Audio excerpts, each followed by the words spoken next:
Hello, FlimsyLunchTray here, and welcome to World of Warships, as we are featuring the Tier 10 French Premium Light Cruiser, the Colbert.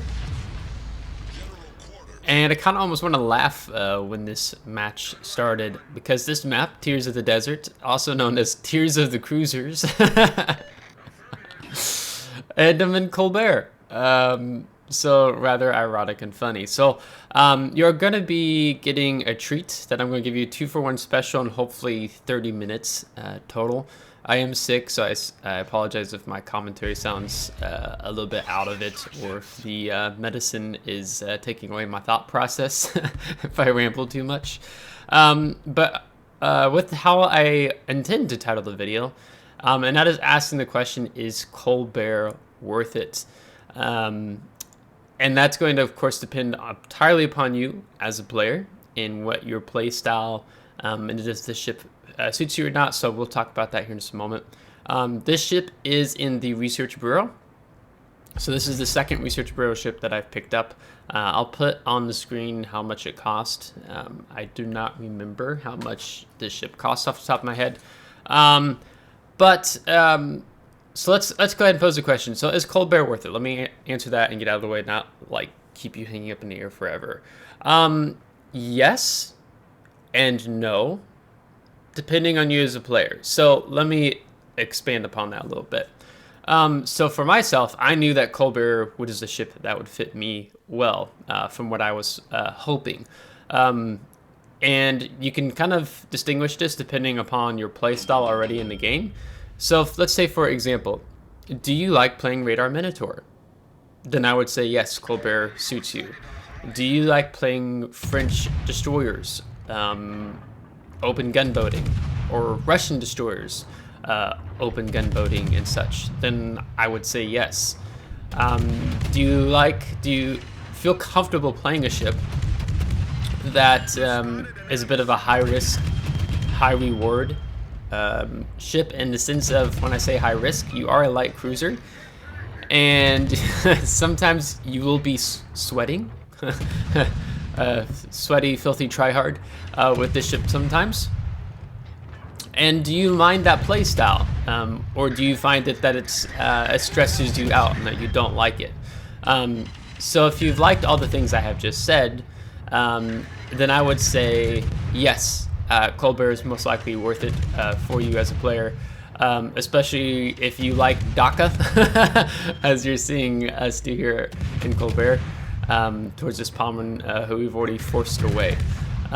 If you like the DACA, then yeah, you're gonna most likely enjoy Colbert.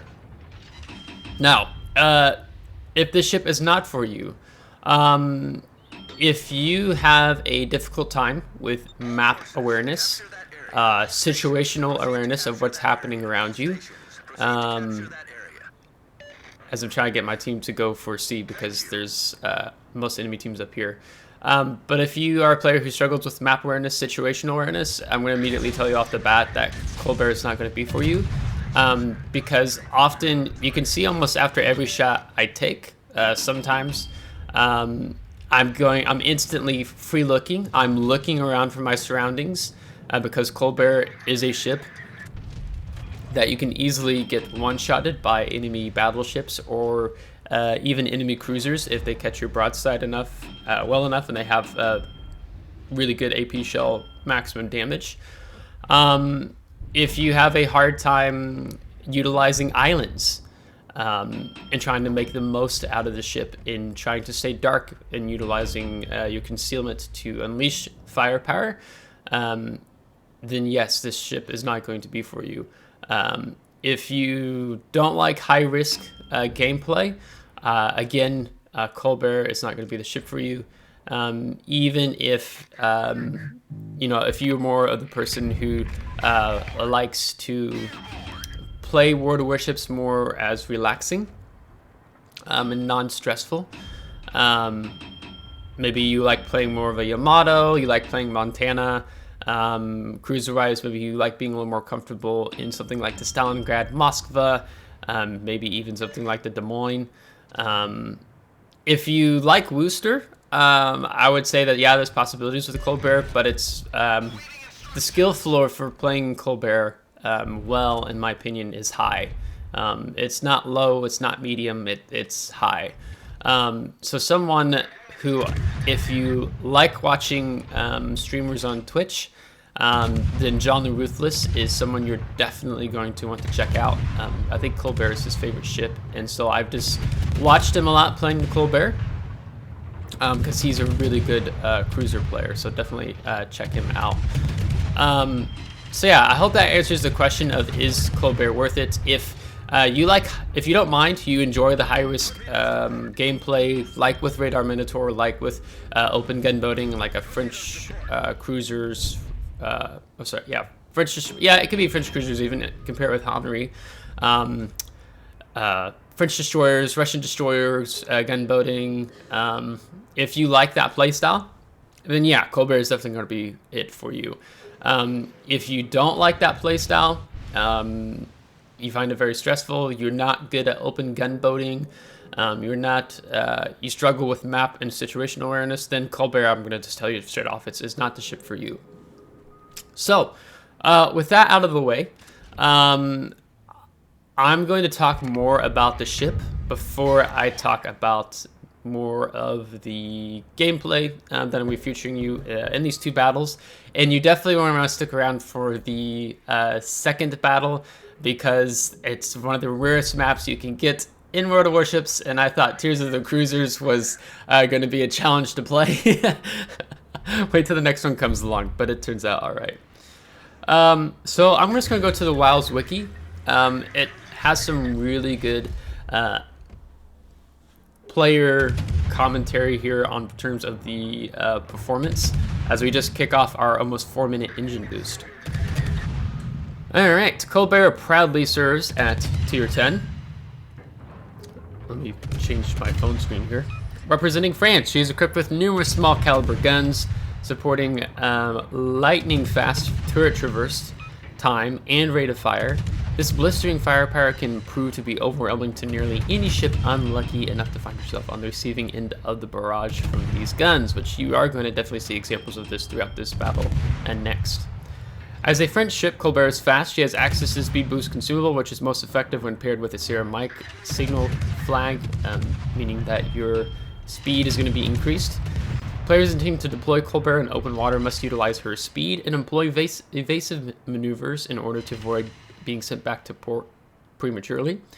Colbert has a quick rate of fire, but her armor and low gun caliber restrict her ability to hold out against more heavily armored ships with larger caliber guns, such as her tech tree counterpart, the Henri IV. Her stock firing range is relatively lackluster, meaning that players should expect to devote at least 4 commander points and or an upgrade module slot to extend her gun range. Colbert can be a very rewarding ship to play, but she demands a captain who will utilize her strengths to play strategically. Her speed can get her into dangerous situations very quickly. Without a torpedo armament or access to a smokescreen consumable, a bold playstyle will likely be punished very harshly by the enemy. Luckily, she has access to numerous charges of repair party, consumable to restore hit points after a close call. So about the pros of this ship that's listed here in the WoW's Wiki. Has the, I don't know if this is still accurate or not, just because of how much Wargaming continues to put ships out, but I think it's correct. Highest armor piercing and high explosive damage per minute in the game. Excellent rate of fire and fire chance. Extremely fast main battery traverse speed. High shell arcs, ideal to shoot targets from behind islands. Improved repair party, consumable, higher than average health restoration and 1 extra charge. Her access to the same engine boost consumable found on French destroyers, so going fast. Strong AA suite, aided by the defensive AA fire consumable, which you swap that out for hydroacoustic search. I do not run it. And yeah, I would say strong AA suite when you're dealing against tier 8 CVs, but tier 10 CVs, I feel like it's lacking, in my opinion. Good ship speed and tight turn radius. Good concealment with all the relevant upgrades. Rate of fire means highest fires started per minute in the game. Cons: very fragile ship, small hit point pool, poor armor, and large, poorly protected citadel. Sluggish rudder shift for a light cruiser. Very short main battery range. Base range requires the gunfire control system modification 2 to improve it. So I don't actually remember if I buffed the range on Colbert. So we're going to have to look at that. I don't remember at the moment. High shell arcs and low shell velocity make hitting targets at long range difficulty. Definitely true. So that's kind of, I think, one of the reasons why I didn't really end up going for range on this line. Has to rely on allied smoke and hard cover a lot as it lacks a smoke generator. Definitely true things all around there. So let's talk about more of the ship characteristics. So these mini light caliber guns are 127 millimeter guns. Let's see here. Their maximum dispersion meter wise is 118 meters. I don't see anything regarding vertical or horizontal, but maybe I'll talk about that tomorrow. Maximum HE shell damage 2100. Chances of causing fire on a target 7% if you do not buff it. Maximum AP shell damage 2200.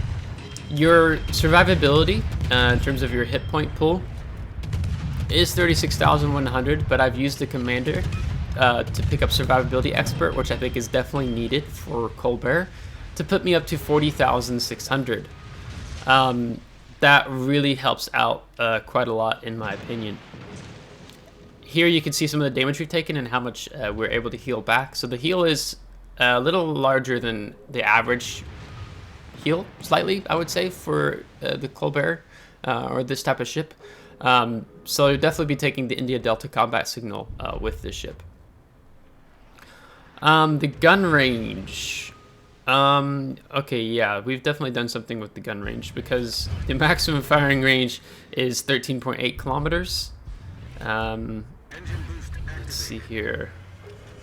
Yeah, so we've definitely probably used one of the upgrades for range. So it's been a week since I had this battle, so I couldn't remember what all I had equipped on the ship. But that is definitely accurate because I didn't think it was that bad. I thought it started off with like 15 or something. And I think now our gun range, we have 16 kilometers. So that means you're going to have to be in the close quarters. Even open gun boating, you'd be a little more nervous when maybe you'd rather be something like farther away, like 17, 18, or 19 kilometers in some instances. So your maximum speed is 33 knots, but that's without the engine boost or the CR mic flag being taken into account. As we pick up our first kill here on the Hindenburg. So let's talk more about this ship with more of my thoughts and opinions here. So we've lost the flank, as was to be predicted with as many enemy ships that were at A, and hence why I was really trying to get my team to cap C sooner, so then that we would be able to handle the situation a little bit more and kind of balance the map control, as we do need to be able to pick up Bravo at some point. But this ship is just all around really good. One of the things that it doesn't really talk much about in terms of the pros and cons of the ship in the WoW Wiki article is the armor. Yes, the armor is poor. However, it's not. It's better than like the Minotaur, as an example. So your upper deck and the sides of the ship are 30 millimeter thick, so you can actually bounce AP shells up to a caliber of, in the game, there's only 420 millimeters. It's technically, I think you can bounce, from what I was doing some research, 429 millimeter, but there's no guns like this currently in the game. So you can bounce that much with 30 millimeters. But then the lower deck and the sides are 50 millimeters thick. So this really helps limit like the damage with having high explosive shells shattering on your side. And with that 50 millimeter, you can even bounce Yamato shells. And then for the main belt, which is the Citadel, it's 80 millimeters thick. So it's not a spaced armor. So the Citadel is like fully exposed here on Colbert. As I have a little bit of a hard time there when I had to engage with the Wooster there. And now we have the Venezia coming. So talking a little bit more before we have, well, I'm about to fight this Venezia pretty hardcore for the next few minutes, but you have depth charge airstrike. I do not remember the range on it. I think I've deactivated it. You know, actually that might be the 8 kilometers. Yeah, it's probably the 8 kilometers you're seeing. You have your standard damage control party. You have a nice repair party to take advantage of. You have the engine boost, which really makes this ship stand out a whole lot. And you have the hydroacoustic search that you can switch out instead for defensive AA if you decide to do so. So let's talk more about the playstyle of this ship. So utilize islands. You can even utilize these little islands like this. Now, if you've been watching closely as our top grade gunner activates, the Venezia's health pool and how much health he had before I started opening up on him, because the DPM that you can put out with the Colbert is really strong when you get into these encounters where you can get most all your guns on target and not requiring you to have to try to you know, be angling away where you can't get more of your guns, the front guns, on the ship. As you can see when you look closely at the ship, I mean, there's just a ton of guns on the ship, just all over the ship. You can see there's 8 turrets in total, and each of those turrets have 2 guns. So then that means you have 16 guns in total on Colbert with these 127mm guns. So here we're tracking the Venezia, and you're going to get an example of the armor piercing. You definitely use the armor piercing on broadside targets when possible, because they're just all around really good. So at the Venezia here, I think he's actually gotten a heal off. So we're going to get turned a little bit more here, and so we're able to get our guns on target really fast here, and he decides to show broadside. So what are we going to do? We're going to switch to armor piercing, so pay attention closely to his health pool, as we're going to get some nice 3K salvo. Yeah, a lot of 3Ks in here. We have a good number of shells that are also shattering as well, but we're getting a lot of penetrations in there. And I took a Citadel there. I was really enjoying the Daka. And now that he's more bow-in, I actually need to raise my shots here a little bit. I'm aiming a little too low. So I'm just getting a lot of shatters off of his front turrets, and then I think a little bit, it's aiming a little too high above the bow. So here I'm trying to utilize the armor, the belt, so we actually bounced that whole AP salvo he just fired at us, and that put us up to 162,000 damage. So I'm going to show you the post-battle results of this battle really quick. I was running the blue economic bonus for credits and free XP. It's kind of fun when you actually pick up a Dreadnought here in the Colbert. Really fun to do. So we're going to see detailed reports, and then we're going to be having a drum roll here into the map that you rarely see in Warships anymore, and that is Ocean. So how in the heck do you play Colbert on Ocean? You have no hard cover, you have no islands, and there are some big nasty battleships on the enemy team.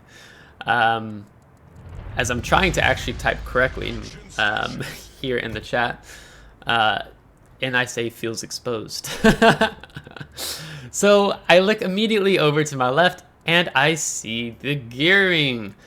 That gearing that has that amazing 2-minute action time on the, or smokescreen dispersion time, I guess I should say, of 2 minutes with an action time of 30 seconds. So I'm already talking with the gearing immediately. I'm saying, gearing, can we sync with some of your smoke? This is important. Because when you're in this type of situation, don't feel afraid to ask. Depending on the gearing's response here, if he doesn't answer, then I can't push closer to the cap to support him. He's not responding still, so I'm like, okay, great. I'm gonna have to like kind of turn out and go wide here, because just this isn't gonna be good for me. And then he says, call for smoke when you need it, and I'm like, yes, yes, this is amazing. So I'm going to push in. I'm gonna push in on Ocean in Colbert. So I'm very thankful for this gearing. He is the MVP of this game already in my mind and heart. So we're going to use the engine boost. We want to pick up the distance that we kind of lacked here behind the gearing. So we're going to communicate with him.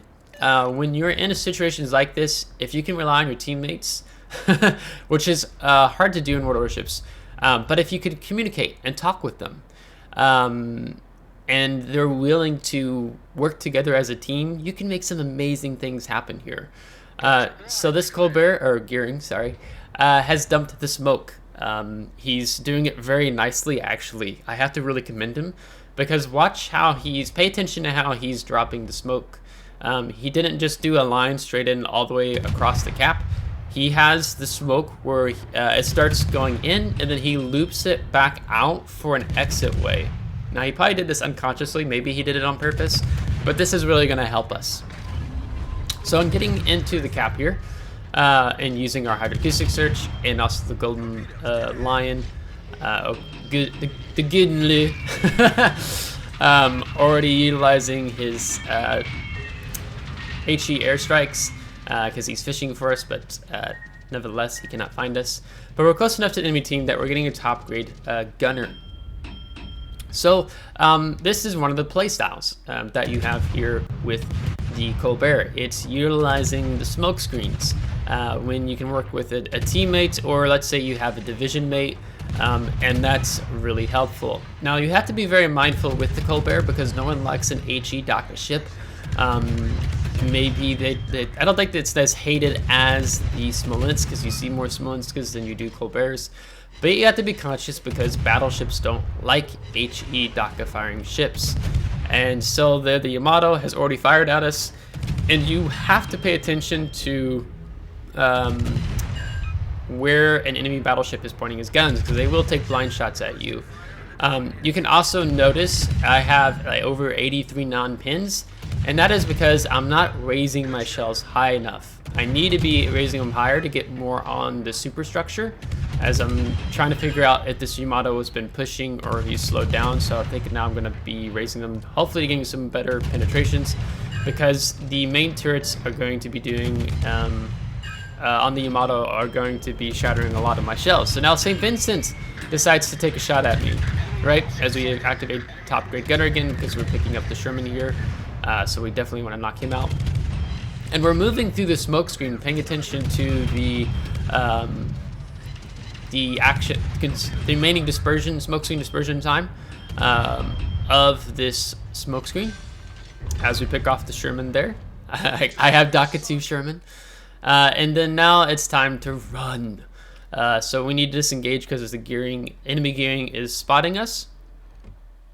And so we're just going to simply turn away here as the good Lu. I'm not pronouncing the ship right, but it's okay. You know who I'm talking about. Takes a pot shot at us. And then we're going to be kind of turning out here. So we have an Ohio down to the south who's putting pressure on the Yamato and St. Vincent. And I let my team know I'm dark. Also, if that's any information to help with for the gearing. So now that we've opened up some range, you can turn into having this open gunboat style. As you can see, I'm kind of debating if I want to do that here or not, because the St. Vincent and Yamato, if I'm paying attention to my map awareness here, is that they are more concerned about the Ohio that's pushing them right now. And you may have seen a lot of torpedoes heading towards the Ohio.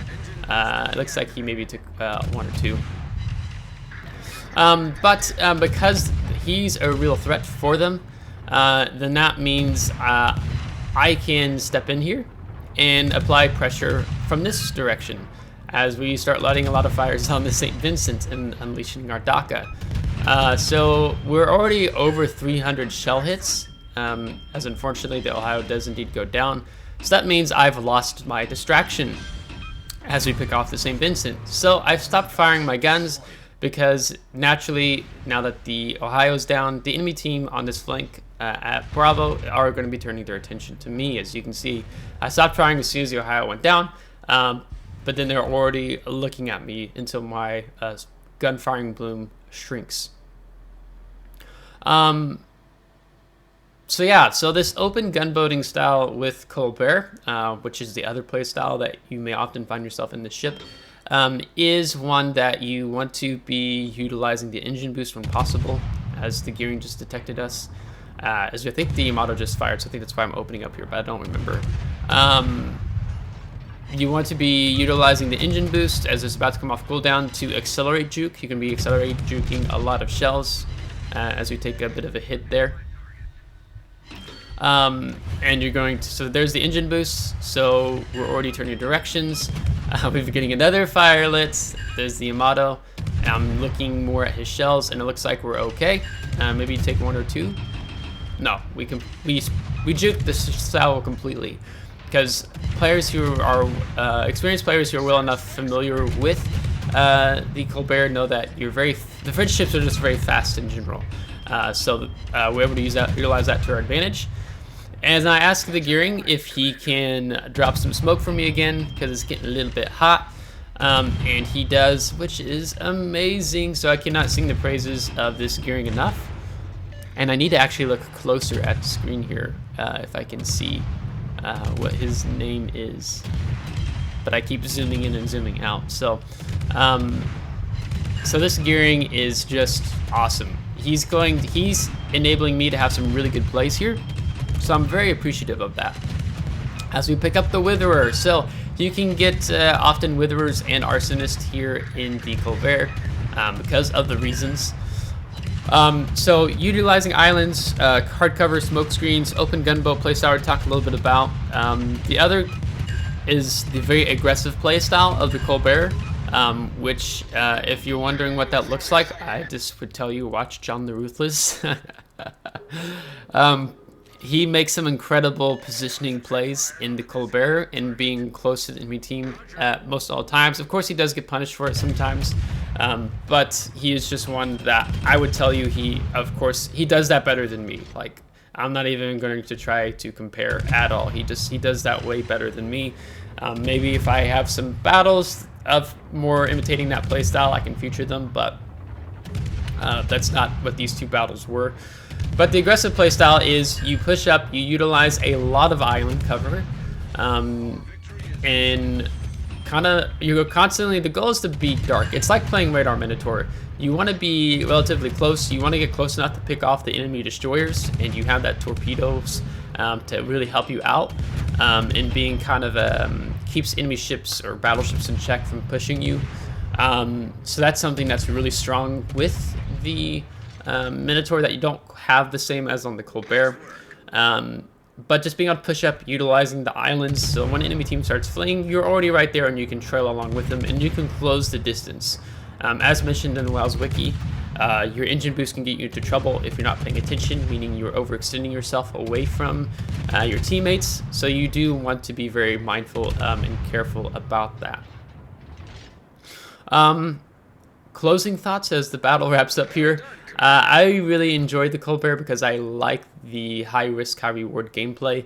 I don't mind the high skill floor of Colbert. I find it fits me well. As we give compliments to the gearing. How do you even pronounce your name? Is it Clotmazole? So he's an MVP. I'm sorry, I don't know how to pronounce your name, but MVP of this game. When we go to the team score here shortly, after we see that we did 572 main battery hits, or target hits, 167,000 damage with 11 fires. Again, we had the blue economic bonuses for the credits and the free XP.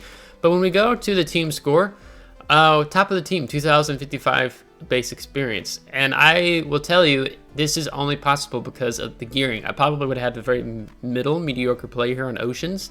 But the gearing enabled that play. So our potential damage actually wasn't too much, only 770,000. You can see the damage layout overall here. Our fires did 66,000 damage alone. And we were able to make some use of the AA against the HE airstrikes from the Gunle. I'm triggering my Dutch audience, I'm so sorry. So that's going to wrap up this video. I don't want to go on any longer. So if you liked today's video, give it a thumbs up. If you did not, give it a thumbs down. Subscribe if you do want to see more. If you're subscribed, thanks so much. We appreciate it. And we'll catch you next time. Take care.